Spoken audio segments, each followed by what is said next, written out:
Friends, welcome back to our channel. ఈరోజు మీకు పచ్చి రొయ్యలతో 3 రెసిపీలని ఒకేసారి చాలా ఈజీగా చేసుకునే విధానం చెప్తాను. ఫస్ట్ రొయ్యల్ని క్లీన్ చేసుకుందాము. నీచు వాసన రాకుండా ఉండాలి అంటే ఈ టిప్స్ ఫాలో అవ్వండి.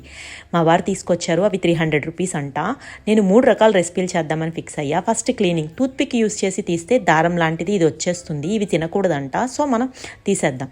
కాస్త పెరుగు, పసుపు, ఉప్పు వేసి రొయ్యలన్నిటికీ పట్టించి ఒక 10 మినిట్స్ ఆర్ 15 మినిట్స్ అలా వదిలేసాము అంటే తర్వాత మనం రిపీటెడ్గా ఆ పెరుగు పోయేంత వరకు క్లీన్ చేసుకుంటే నీసు వాసన లేకుండా ఉంటాయి. ఆ నీచు నీళ్లు పడకుండా ఉండాలి అంటే జల్లెబుట్టలో వేసుకోండి. అప్పుడు మీకు రొయ్యలు చాలా నీట్గా క్లీన్ అయిపోతాయి. ఇప్పుడు క్లీన్ అయ్యాయి కదా, ఫస్ట్ బేసిక్ స్టెప్ ఏంటి అంటే మనం దీనికి పసుపు, ఉప్పు ఎక్కించి నాన్ స్టిక్ ప్యాన్లో మీడియం ఫ్లేమ్లో పెట్టి రొయ్యల్లోంచి నీళ్ళు వచ్చేంత వరకు కూడా, కుదిరితే అరచెక్క నిబ్బ వద్ద కూడా పిండుకోండి, టేస్ట్ చాలా బాగుంటుంది. వచ్చేంత వరకు కూడా మనం ఫ్రై చేసుకుంటే రొయ్యలు మనకి చక్కగా ఫ్రై అయి ఉంటాయి. తర్వాత మీరు ఎలాంటి రెసిపీ అయినా చేసుకోవచ్చు, వితిన్ మినిట్స్లో అయిపోతుంది, చాలా ఫాస్ట్గా కుక్ అయిపోతాయి. సో నేను ఇప్పుడు అదే చేస్తున్నాను. పసుపు, ఉప్పు వేశాను నాన్ స్టిక్ ప్యాన్లో. తర్వాత నేను పలావ్ చేద్దామన్నాను. ఇవి కావాలి మనకి ముందు బేసిక్గా 2 ఆనియన్స్, పచ్చిమిర్చి 4 టమాటో. వీటిల్ని చాలా నీట్గా కట్ చేయాలి. ఉల్లిపాయని, పచ్చిమిరపకాయలని చీలికలుగా కట్ చేయాలి. నేను ఇక్కడ నెయ్యి కొంచెం, తర్వాత వేరుశనగ నూనె వాడుతున్నాను. మసాలా దినుసులన్నీ యాడ్ చేసా, చెక్క, లవంగం అవన్నీ కూడా.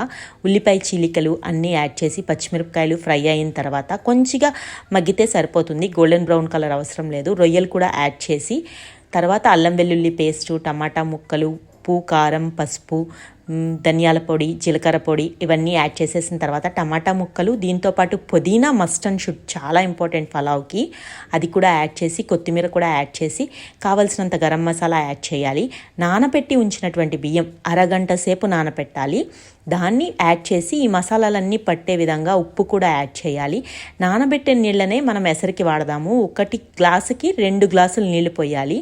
తర్వాత ఉప్పు చెక్ చేసుకోండి. కారంగా అనిపిస్తే నిమ్మరసం పిండుకోండి, లేకపోతే నెయ్యి యాడ్ చేసేవాళ్ళు నెయ్యి యాడ్ చేయండి. అది అయిన తర్వాత కుక్కర్కి విజిల్ పెట్టేసి హై ఫ్లేమ్ మీద, ఇవి బాస్మతి రైస్ బియ్యం అయితే 1 విజిల్, ఇది మామూలు బియ్యమే కాబట్టి 2 విజిల్స్, అరగంట సేపు నానాయి కాబట్టి తీస్తే మీ పలావ్ రెడీ. తర్వాత మనం ఏం చేద్దాము అంటే కోడిగుడ్లు ఉపయోగించి గ్రేవీ కర్రీ రెడీ చేద్దాం. దీనికి నేను వేరుశనగ నూనె వాడుతున్నాను. ఉల్లిపాయ ముక్కల్ని చిన్నగా కట్ చేసుకోవాలి. దీనికి ఒక చిన్న మసాలా ఆడుకోవాలి, అదేంటంటే చెప్తాను. ఫస్ట్ ప్యాన్ పెట్టి ఆయిల్ వేసిన తర్వాత ఉల్లిపాయలు, రొయ్యలు, కరివేపాకు ఈ 3 కలిపి వేపుతూ ఉండండి. కరివేపాకు మంచి ఫ్లేవర్ని ఇస్తుంది, అస్సలు స్కిప్ చేయొద్దు. అల్లం వెల్లుల్లి పేస్ట్ కూడా వేసేయండి. ఇప్పుడు కొద్దిగా ఉల్లిపాయ, ఎండు కొబ్బరి ఈ 2 కలిపి పేస్ట్ రెడీ చేసుకోండి. ఆ పేస్ట్ని కూడా వేపిన తర్వాత ధనియాల పొడి, జీలకర్ర పొడి, గరం మసాలా, కారము, పసుపు, ఉప్పు, ఆ పేస్ట్ అన్నీ కూడా నూనెలో ఫ్రై అయ్యి ఇలా నూనె పైకి తేలాలి. తర్వాత ఉడకపెట్టినటువంటి 2 కోడిగుడ్లు కలుపుతున్నాను. మీకు ఎన్నైనా కావాలంటే అన్నీ యూస్ చేయొచ్చు.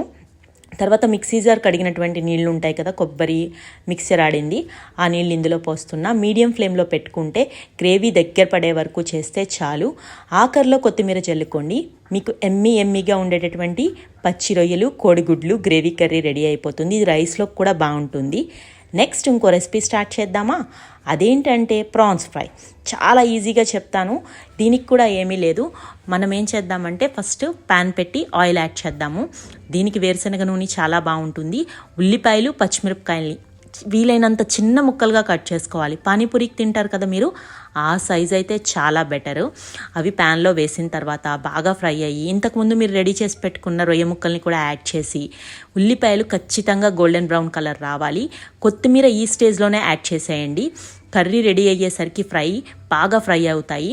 అల్లం వెల్లుల్లి పేస్ట్ కూడా బాగా ఫ్రై అయిన తర్వాత మనకు కావాల్సినటువంటి మసాలా పొడులు, కారం, ధనియాల పొడి, జీలకర్ర పొడి, గరం మసాలా అన్నీ పట్టించేసి రొయ్య ముక్కలకి స్పైస్ అడ్జస్ట్ చేసుకోండి. ఆఖరిలో అరచెక్క నిమ్మబద్ద పిండితే ఎమ్మీగా ఉండేటటువంటి ప్రాన్స్ ఫ్రై రెడీ అయిపోతాయి.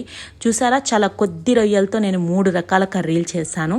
ఎందుకు అంటే సీ ఫుడ్ అనేది కొంచెం లిమిటెడ్గా తీసుకోవాలి, యూరిక్ యాసిడ్ లెవెల్స్ చాలా ఇంక్రీజ్ అవుతాయి కాబట్టి. సో నేను పలావ్ రెడీ చేశాను, ప్రాన్స్ ఎగ్ కర్రీ చేసా గ్రేవీగా ఉండడానికి, నంచుకోవడానికి ఫ్రై కూడా బాగుంటుంది. రైతాతో కూడా సర్వ్ చేసుకోండి, చాలా బాగుంటుంది ఈ కాంబినేషన్. డెఫినెట్గా ఒక్కసారి ట్రై చేస్తే మీరు మళ్ళీ ఇదే కావాలంటారు. ఏదైతే ప్రాన్స్ ఫ్రై ఉందో అది పప్పుచారులోకి సైడ్ డిష్గా కూడా పప్పుల్లోకి కూడా చాలా బాగుంటుంది.